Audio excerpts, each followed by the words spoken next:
आज के दिन की अहम खबरें इलेक्शन, जनरल इलेक्शन 2024 के हवाले से। अमेरिका में जो पाकिस्तानी हलके हैं उनमें सबसे ज्यादा जो बात कल रात से डिस्कस हो रही है, आज सुबह से डिस्कस हो रही है, वो तो पाकिस्तान के सबसे बड़े अखबार, सबसे मोतबर, सबसे बड़े मीडिया ग्रुप जंग अखबार में छपने वाले दो कॉलम्स, एक मोहतरम अंसार अब्बासी साहब जो कि एडिटर इन्वेस्टिगेशन दी न्यूज हैं उनका कॉलम, और सुहेल वड़ाइच साहब का कॉलम ये छपा। इनफैक्ट हमारे यहाँ एक रवायत बन गई है कि हम हर शख्स को ब्लैक एंड व्हाइट में देखते हैं। हम हर वो चीज जो हमारे नुक्ता नजर के खिलाफ जा रही हो उसको उड़ा के रख देते हैं और उसके बारे में गलत राय कायम कर लेते हैं। हालांकि बहुत सारे मामलात के अंदर अगर हम थोड़ी सी दानिश का मुजाहरा करें, थोड़ा सा तहम्मुल का मुजाहरा करें, बात को समझने की कोशिश करें, तो हम किसी अच्छे नतीजे पर भी पहुंच सकते हैं, बात को समझ भी सकते हैं। और अगर हमें बात समझ ना आए, हम उससे इख्तलाफ रखते हो तो इख्तलाफ का इजहार भी कर सकते हैं। मेरी एक से ज्यादा लोगों से बात हुई और मैंने चूंकि मुख्तलिफ ग्रुप्स में भी पढ़ा, उसके बाद मैंने बात की, तो एक राय जो तश्कील पा रही है वो ये है कि इन दो कॉलम्स के जरिए, एक कॉलम के जरिए फौज को डराया गया है कि अगर पीटीआई जीत गई तो आपके लिए जो है वो आप मुल्क के लिए तबाहाली है। मतलब अंसार अब्बासी साहब के कॉलम के बारे में ये कहा जा रहा है। मैं उसको लंबी बात नहीं करूंगा, उसके कंटेंट थोड़ा सा आपके सामने रखूंगा और इस मौजू में बात करूंगा। जो कहा जा रहा है कि पीटीआई के इक़्तिदार में आने की सूरत में फौज के अदारे को डराया गया है अंसार अब्बासी साहब के कॉलम के जरिए, और अदलिया के अदारे को डराया गया है जनाब सुहेल वड़ाइच के कॉलम के जरिए। मैं इस राय से इख्तलाफ रखता हूं। किस बुनियादों पे इख्तलाफ रखता हूं, मेरी दलीलें क्या हैं, वो मैं आपके सामने रखूंगा। मैं हकाइक की रोशनी में बात करूंगा इसके ऊपर। ये आज के प्रोग्राम का, मेरी इस मुख्तसर सी गुफ्तगू का, 15-20 मिनट की गुफ्तगू का मौजू है। जितनी भी चीजें इस हवाले से मेरे नोटिस में हैं, मेरे इल्म में हैं, या जिस तरह मैं इसको देख रहा हूं वो आपके सामने रखता हूं। इससे पहले चंद 2-3 छोटी छोटी खबरें पर डिस्कस कर लें और फिर हम इस तरफ आते हैं। जंग अखबार, जंग ग्रुप के अंदर ही, दी न्यूज के अंदर ही कल एक फेक न्यूज छपी, उसकी निशानदही भी की गई, लेकिन उस हवाले से अदारे ने कोई माजरत नहीं की। ये बहुत ही गलत ट्रेंड है। ये जिद करना और फिर जिद पे अड़ जाना, ये बड़ी गलत रवायत है। एक बहुत अच्छी रवायत ये थी कि गलती बिल्कुल होती है, ये हो ही नहीं सकता कि आप मेहनत से और लगन से और तनदही से भी काम कर रहे हो तो गलती ना हो। गलती हो जाती है। गलती की माफी मांग लेना एक मीडिया के इदारे को क्रेडिबिलिटी देता है। आप पाकिस्तान में किसी भी टैक्स के एक्सपर्ट से, आप किसी भी चार्टर्ड अकाउंटेंट से ये बात पूछ लें, दिखा लें, पाकिस्तान में जितने भी इमरान खान के जिंदगी भर के टैक्स रिटर्न्स हैं वो फैक्ट फोकस की वेबसाइट के ऊपर पड़े हुए हैं। कोई भी शख्स से, आप किसी भी एक्सपर्ट से उसका मुतालिया करवा लें, उसको एग्जामिन करवा लें, जो लेटेस्ट सूरत हाल है उसके मुताबिक इमरान खान साहब के ओवरऑल उनकी फाइनेंशियल वेल्थ वीक हुई है, उनकी माली हैसियत कमजोर हुई है, नंबर 1।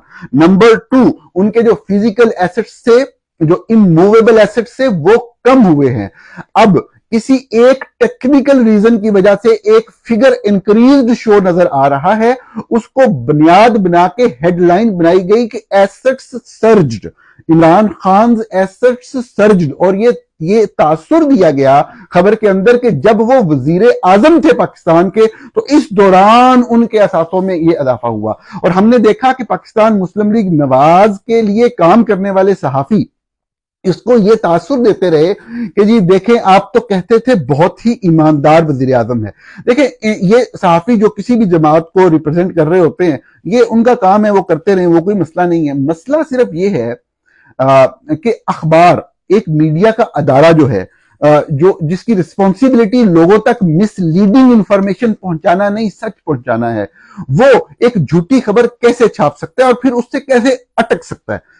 अखबार दी न्यूज ने खबर छापी इमरान खान के एसेट्स के हवाले से। मैं 2 फिक्रों में वो बात आपको दोबारा बता के अगले जो मैं स्टोरी डिस्कस करना चाह रहा हूं सुप्रीम कोर्ट के हवाले से, उस पर चलता हूं कि इमरान खान के एसेट्स में सर्ज हुआ, इजाफा हुआ। बात सिर्फ इतनी थी कि पाकिस्तान में एक कानून है कि जब आप अपना एसेट डिक्लेयर करते हैं तो आप कॉस्ट वैल्यू पे करते हैं, यानी जिस पे आपने खरीदा था। अब आपका एसेट आज लाहौर में किसी जगह पे वाकया है, महंगी जगह पे है, उसकी कीमत फर्ज कर लें 50 करोड़ है, खरीदा आपने 1970 या 1980 की दहाई में था, उस वक्त 20 लाख थी कीमत। अब आपने रिटर्न्स में 20 लाख की कीमत लिखनी है, आप इससे ज्यादा नहीं लिख सकते। अगर करंट वैल्यू मांगनी है तो बिल्कुल हुकूमत मांग सकती है, क्यों नहीं मांगती, रूल्स में तब्दील किया लाई जाए। बेशक कॉस्ट भी पूछ रहे हैं आप, करंट वैल्यू भी पूछ रहे हैं, उसमें तो कोई हर्ज नहीं है। इसी तरह से अगर आपकी कोई प्रॉपर्टी इनहेरिटेड है, यानी कि आपको आपके वालिद की तरफ से या वालिदा की तरफ से इनहेरिटेंस के तौर पे आई है, तो उसकी जो वैल्यू आप लिखेंगे वो जीरो होगी। अब आप जितने एसेट्स डिक्लेयर करते हैं उनकी टोटल जो डिक्लेयर्ड वैल्यू है उसको ऐड कर लेते हैं। जब आप सारी डिक्लेयर्ड वैल्यूज को ऐड कर लेते हैं तो उसमें साफ है कि जो आपकी इनहेरिटेंस से आई है उसकी वजह से भी जीरो है, जो आपने बहुत पहले खरीदी थी वो भी बहुत ही कम वैल्यू है। अब होता क्या है, जब आप वही एसेट बेचते हैं, अब देखिए आप बेचते क्यों हैं, कभी कोई अपनी जरी जमीन बेचता है, पाकिस्तान के अंदर ये ट्रेंड है, खाते पीते लोग कभी जमीन बेचेंगे अपनी। हाँ, कोई कारोबार करना हो तो जरूर बेचेंगे, अगर कोई कारोबार भी नहीं कर रहा फिर भी अपनी जमीन बेच रहा है, इसका मतलब यह है कि उसके पास इकोनॉमिक एक्टिविटी कोई नहीं है, वो फर्ज करें कहीं मसरूफ है ऐसी चीज के ऊपर, या उसके पास इनकम कहीं से नहीं आ रही, उसको पैसों की जरूरत है, he is getting poor, he need money, तो वो जाके वो अपनी जमीन जो उसको अपने बाप की तरफ से मिली है वो बेच के वो अपना गुजर बसर कर रहा है। तो इमरान खान जब वज़ीर-ए-आज़म बने तो कहीं थोड़ा बहुत अगर कोई मामला चलता था तो वो भी जब ना हुआ, पूरा टाइम वो इस ऑफिस को दे रहे थे।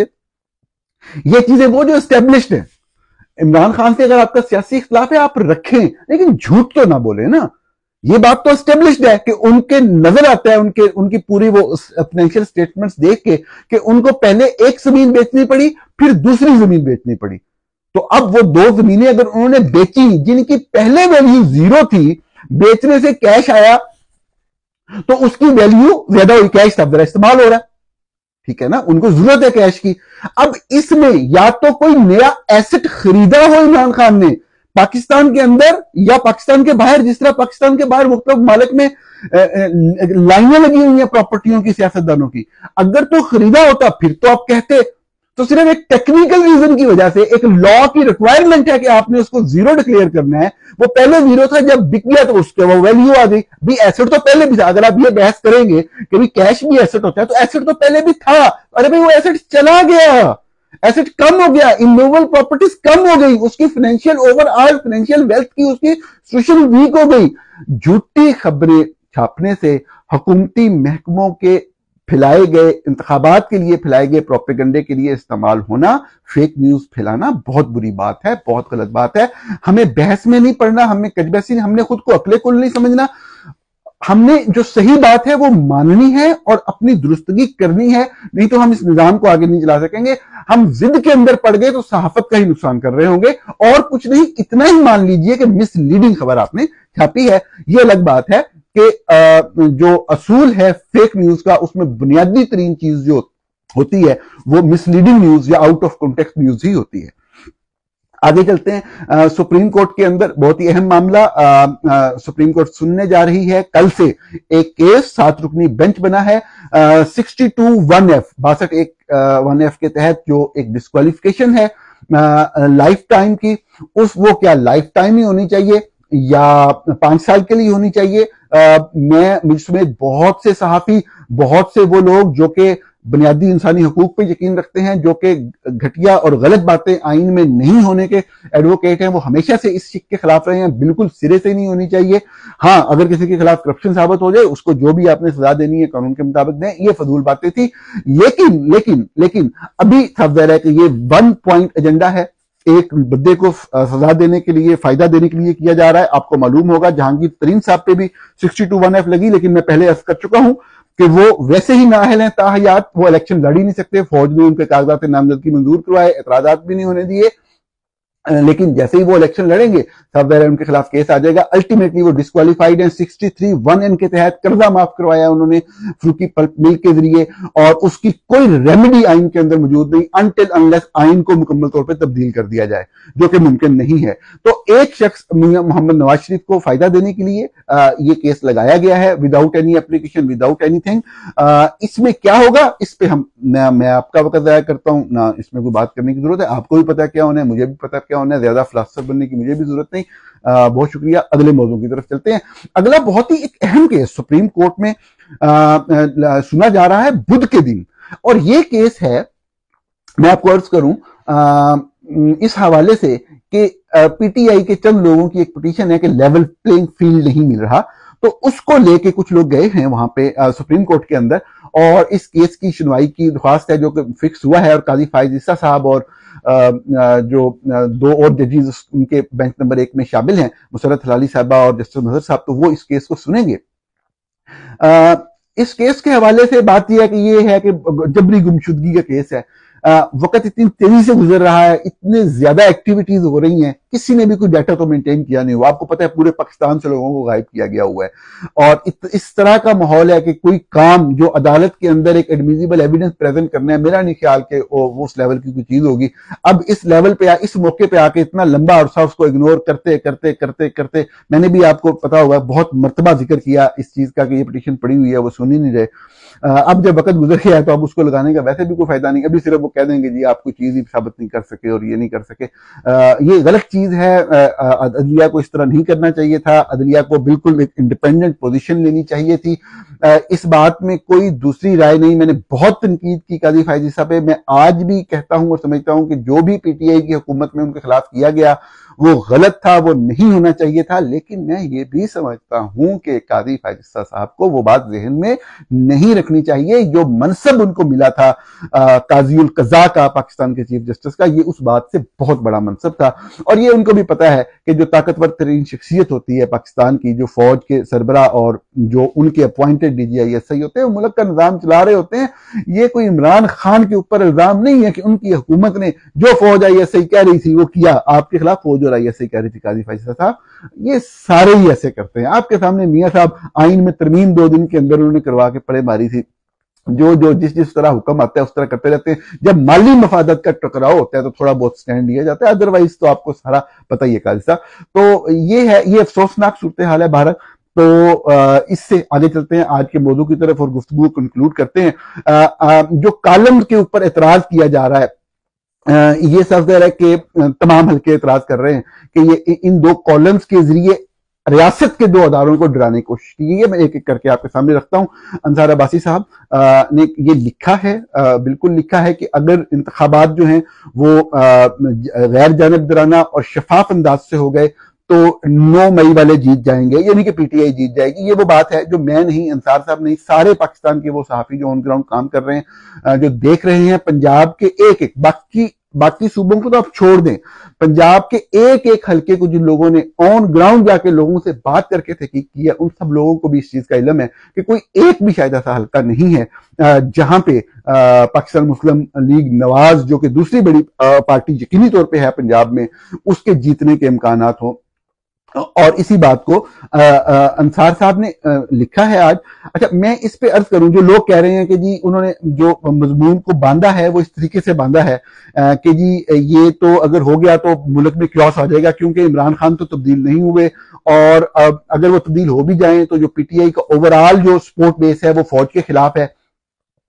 मैं आपको सिर्फ 2 बातें अर्ज करता हूं। मैं अमूमी तौर पे कोशिश करता हूं कि जो सीनियर सहाफी जो लोग लिख रहे हैं, क्योंकि हर बंदे का लिखने का भी राइट होता है, और खामखा दूसरों के लिखे पे तबसरे करने की बजाय बंदे को अपना काम करना चाहिए। लेकिन चूंकि बहुत ज्यादा बात हो रही तो मैं सिर्फ अपनी राय का इजहार ये करूंगा कि ये बड़ी गलत बात है जिस तरीके से तबसरे किए जाते हैं कि जी ये लिखवा लिया, ये कर लिया। हम समझते हैं कि सिर्फ हम ही नेक हैं, हम ही इंडिपेंडेंट हैं, कोई और इंडिपेंडेंट है ही नहीं। देखिए, अंसार साहब बेसिकली सहाफी हैं। आप उनको गलत कह सकते हैं उस सूरत में जब उनकी कोई खबर गलत हो। पहली बात तो ये है। मैंने आज तीसरी मरतबा देखा, लोग तो कह रहे हैं ना आज लिखा है, ये बात अंसार साहब आज तीसरी चौथी मरतबा लिख रहे हैं कि अगर शफाफ इंतखाबात हुए तो पीटीआई जीत जाएगी। मुझे आप बताएं, सहाफियों में से कोई एक सहाफी दयानतदारी से ये फैक्ट इस तरह से रिपोर्ट कर रहा है जैसे अंसार साहब ने आज तीसरी चौथी मरतबा रिपोर्ट किया वाज़ेह अंदाज में? क्या ये बात पीटीआई के हक में नहीं जाती है? अब आगे अंसार साहब की ओपिनियन है, और मैं आपको ये बताऊं ये उनकी आज की ओपिनियन नहीं है, इससे पहले के कॉलम में भी वो बात लिखते आए हैं। मैं उनको, उनकी तहरीरों को एक लंबे अरसे से फॉलो कर रहा हूं।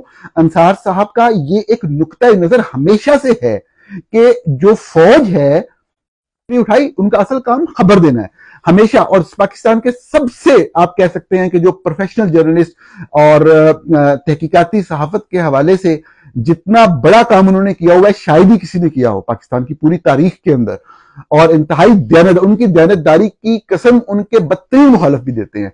मैंने हमेशा अर्ज किया नुक्ता नजर से इख्तलाफ हो सकता है, जो मैंने नुक्ता नजर अपने तौर पे अपनी तरह से कोशिश करके दयानतदारी से आपके सामने रखा कि वो ये समझते हैं कि फौज के साथ मिलके चला जाए, जो भी सियासी सेटअप डिस्पेंसेशन पॉलिटिकल हो इस्लामाबाद में, तो फिर मामला बेहतरी की तरफ चल सकते हैं, ये वो सोचते हैं। इससे हम इख्तलाफ कर सकते हैं। जो रिपोर्ट था एक फैक्ट था कि ऑन ग्राउंड क्या सूरत हाल है, वो उसकी रिपोर्टिंग उन्होंने 100% दुरुस्त की है। आप भी ये समझते हैं आपके हक में जा रही है, जो पीटीआई वाले हैं तो वो उसको सही कहते हैं। जो उनका नुक्ता नजर से खिलाफ है तो उसके बारे में इल्जाम लगा दिया कि जी ये एजेंडे के तहत है और ये है वो, ये गलत बात है। मेरे जाती ख्याल में वो हमेशा से यही बात कहते चले आए हैं कि फौज के साथ मिलकर चला जाए। मेरा नुक्ता नजर साफ ज़ाहिर है, और बहुत से जो लोग ये बात कर रहे हैं उनका बात लोगों का नुक्ता नजर अब बना है। ये जितने लोग बात कर रहे हैं ये वाली, ये आज से 7-8 महीने पहले वही बात करते थे जो अंसार साहब कर रहे हैं।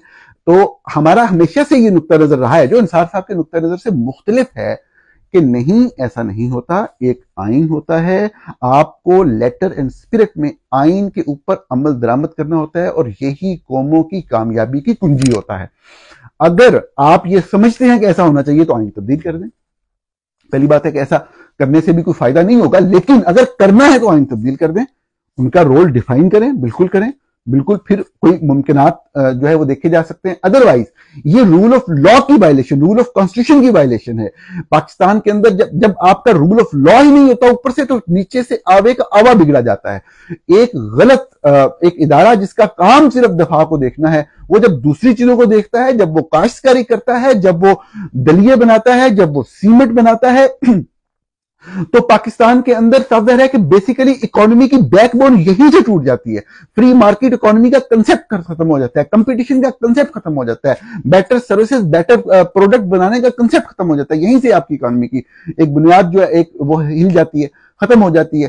तो बुनियादी तौर पे मिलिट्री का किसी भी तौर पे अपने दफा के शोबे, और दफा के अंदर भी दफाई पॉलिसी नहीं, दफाई पॉलिसी भी हम बनाएंगे, सिविलियंस बनाएंगे, उन्होंने सिर्फ उसको इंप्लीमेंट करना होता है, ये उनका रोल है।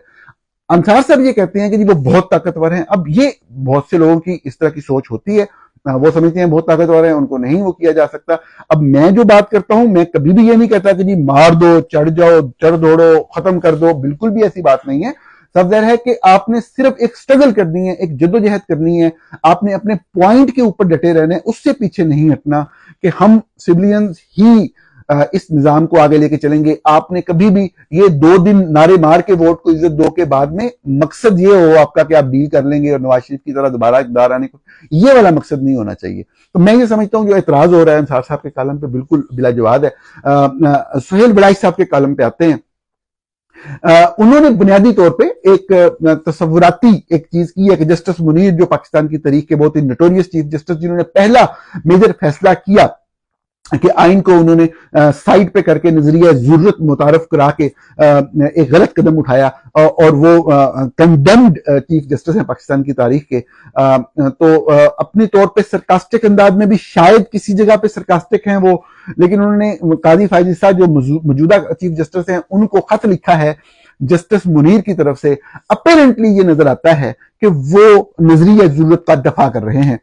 इसको आप मेरी कम नजरी समझ लें, मेरा कम विजन समझ लें, मेरी अकल की इस्तात की कमी समझ लें, मुझे यही समझ आता है कि वो बहुत क्लियरली शुरू में भी, दरमियान में भी और मजमून को कंक्लूड करते हुए भी, अगरचे वो सरकास्टिक हो रहे हैं और वो इस तरह की बात का, इस तरह का तासुर मिलता है कि वो ये कह रहे हैं कि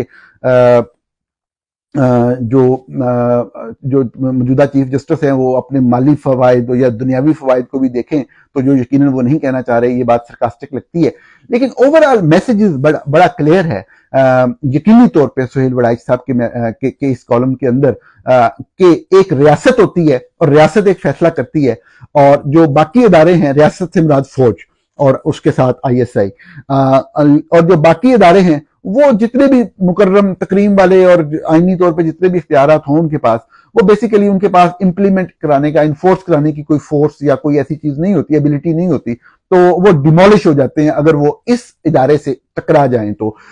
بات وہ یوں کر رہے ہیں کہ جسٹس منیر نے یہ دلیل دی ہے اپنے اس تصوراتی خط کے اندر جسٹس قاضی فائز عیسیٰ کو کہ اگر میں، یعنی کہ جسٹس منیر، اگر میں آئین اور قانون کے مطابق چلتا اور فوج کی بات، ریاست کی بات نہ مانتا تو کیا ہوتا کہ عدلیہ کا ادارہ ہی ختم ہو جاتا، وہ PCO لے کے آ جاتے، تو جو کوئی تھوڑا بہت انصاف مل رہا تھا لوگوں کو وہ بھی نہ ملتا۔ آپ کو یاد ہوگا بڑے سینئر صحافی ہیں افتخار احمد صاحب، بڑا تاریخی انٹرویوز کیے ہوئے ہیں انہوں نے، تاریخی جرنلزم کی ہوئی ہے۔ ایک انٹرویو ان کا جو سابق چیف جسٹس تھے پاکستان کے نسیم حسن شاہ، ان کے ساتھ تھا جنہوں نے بھٹو کی پھانسی کی توثیق بھی کی تھی، تو اس میں جب وہ جسٹیفائی کر رہے تھے اس بات کو نسیم حسن شاہ کہ اگر ہم پھانسی نہ دیتے بھٹو کو تو کیا کر لینا تھا، وہ ہمیں بھی اڑا دیتا جو ڈکٹیٹر تھا، اور پھر جو عوام کو تھوڑا بہت انصاف مل رہا تھا وہ بھی نہ ملتا۔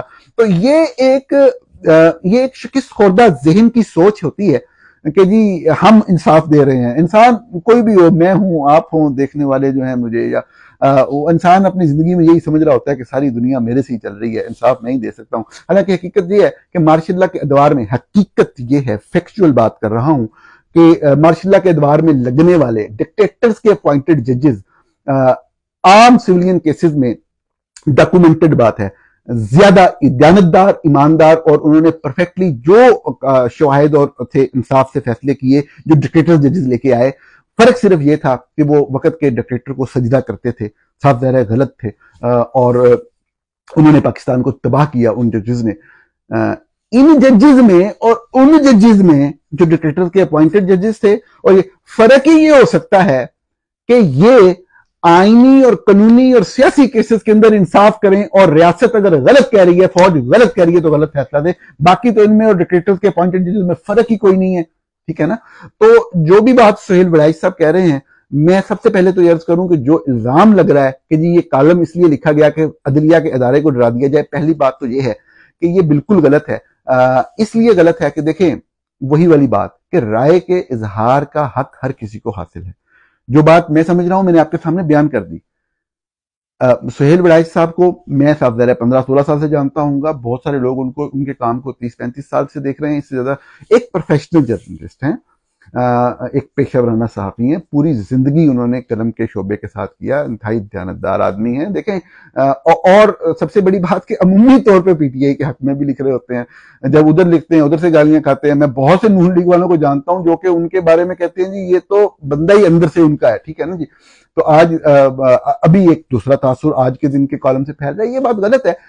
ان کا ایک پہلی بات تو یہ ہے کہ جو بھی کوئی بندے یہ لکھتے ہیں تو یہ اپنے طور پہ کنوینسڈ ہوتے ہیں تو لکھتے ہیں، پہلی بات تو یہ ہے۔ دوسری بات یہ ہے کہ جو انہوں نے لکھا ہے، جو ان کی رائے ہے، اس سے اختلاف ہے، جو بھی مطلب سمجھ آ رہا ہے۔ میں نے پہلے کہہ دیا کہ میں کم عقل ہوں، مجھے ہو سکتا ہے سمجھ نہ آئی ہو، لیکن جو مجھے سمجھ آ رہا ہے اس کا مطلب یہی بنتا ہے کہ وہ جسٹیفائی کر رہے ہیں نظریہ ضرورت کو، یہ کہہ کے کہ اگر آپ PTI کو ریلیف دے بھی دیں گے قانون اور انصاف کے مطابق کہ ان کو الیکشن لڑنے کی اجازت دے دیں ان کی لیڈرشپ کو، اور ان کی پارٹی کا نشان بحال رکھیں، اور ان پہ جو قدغنیں لگ رہی ہیں، تو آپ معذرت کے ساتھ، آپ نہیں، مناسب لفظ کیا ہوگا کہ آپ کچھ بھی نہیں کر سکیں گے، آپ اچیو نہیں کر سکیں گے، میں غلط لفظ بولنے لگا تھا کوئی، تو ہوگا کچھ نہیں، ہوگا وہی جو فوج چاہے گی، نتائج بھی وہ اپنی مرضی کے لے لیں گے، اور اگر نہ لے سکے تو وہ آپ کو گھر بھیج دیں گے یا آپ کو کوئی نقصان پہنچا دیں گے، اور آپ کی زندگی تلخ اور تنگ گزرے گی۔ یہ بڑا کلیئر میسج ہے اس کے اندر کہ وہی آپ کو کرنا چاہیے جو کہ اس وقت ریاست چاہ رہی ہے، نہیں تو ریاست جو ہے وہ اپنی مرضی سے کر لیتی ہے۔ کچھ لوگوں کی رائے اس میں مختلف بھی ہے، لیکن میری رائے یہی ہے۔ میں اس رائے سے اختلاف کرتا ہوں، سہیل بڑائچ صاحب کی. لیکن یہ کہنا کہ جی وہ اس طرح ہیں، وہ اس طرح ہیں، اس طرح چھاپ دیا، یہ کر دیا، وہ کر دیا، اس طرح نہیں ہوتا بھائی. لوگ انڈیپینڈنٹ بھی ہوتے ہیں، لوگ ایک خاص پس منظر میں سوچ رہے ہوتے ہیں. ابھی چند دن پہلے ان کی جتنی تحریریں تھیں وہ پی ٹی آئی کے لیے اسپیس پیدا کرنے کے لیے بات کر رہی تھی. آج کے دن اگر یہ والا تاثر آ بھی رہا ہے تو اس کا مطلب یہ ہرگز نہیں ہے کہ جو ہمیں نظر آ رہا ہے وہ اختلاف ہے. اختلاف اس بات کے اوپر ہے کہ بالکل جو سپریم کورٹ ہے وہ تو آلریڈی صاف ظاہر ہے کہ ون سائیڈڈ چل رہی ہے. جتنے بھی کیسز کو اٹھایا جانا چاہیے تھا نہیں اٹھایا گیا. پورا وقت گزر گیا، مین الیکشن پروسیس ہو چکا ہوا ہے، لوگوں نے جس طرف سے لڑنا ہے وہ فیصلے کر چکے ہوئے ہیں. ایک آزادانہ ماحول نہیں تھا، الیکشن کو ریگ کیا جا چکا ہے. اب اگر کوئی ریلیف فرض کرے کوئی دے بھی سکتی ہے کورٹ، تو کیا ریلیف دے سکتی ہے؟ تو صاف ظاہر ہے کہ آلریڈی وہ ون سائیڈڈ ڈیسیژنز کر چکے ہوئے ہیں. ان کو ڈرانے کا میرا نہیں خیال کسی بھی طرح سے کوئی فائدہ ہے، اور اس کا نیگیٹو امپیکٹ ہوگا. ان چیزوں سے جو لوگ سوچ رہے ہیں کہ اس کالموں سے کوئی افیکٹ پڑ جاتا ہوتا ہے، میرا نہیں خیال کوئی اس طرح افیکٹ پڑتا ہے. افیکٹ اسی چیز کا پڑتا ہے جس طرف لوگ جاتے ہیں، لوگ کیا چاہتے ہیں، لوگ کیا سمجھتے ہیں. اگر لوگ تبدیل ہونے کا فیصلہ کر لیں اور لوگ اپنی بات اپنی مرضی منوانے کا فیصلہ کر لیں تو اس چیز کو کوئی بھی نہیں روک سکتا ہوتا. ملک کی طاقتور ترین اسٹیبلشمنٹ بھی نہیں روک سکتی ہوتی. الیکشن تو ایک ایپیسوڈ ہے، یہ آج نہیں کل گزر جائیں گے، اس کے بعد بھی بہت ہے. انصار صاحب نے بنیادی طور پہ یہی لکھا ہے کہ الیکشن کے بعد رولا ہی رولا ہے. تو یہی والی بات تو اصل بات ہے. اگر کسی بھی طریقے سے مینوور کر بھی لیا، پہلی بات تو یہ ہے کہ لوگ ہونے ہی نہیں دیں گے. لوگ نکلیں گے اور اپنی مرضی سے اپنے ضمیر کے مطابق ووٹ دیں گے، جس کو بھی دے وہ. تو پہلی بات ہے، اور وہ اپنی مرضی کا فیصلہ کروا لیں گے. اگر نہیں ہوگا تب بھی گیم لوگوں کے ہاتھ میں رہے گی. اب لوگ اس ملک کی تقدیر کا فیصلہ کریں گے، چند جرنیل کور کمانڈر بالکل بھی نہیں کر سکتے. کوشش بھی کر لیں نہیں ہوگا. جو مرضی لکھیں، جو مرضی چھپے، جو مرضی پراپیگنڈے ہوں، چھپے گا ہوگا وہی جو لوگ چاہیں گے. آپ کا پروگرام دیکھنے کا بہت شکریہ. آپ سے کل سے شام کو 7 بجے ملاقات ہوگی کل کی اہم ترین خبروں کے ساتھ. بہت شکریہ.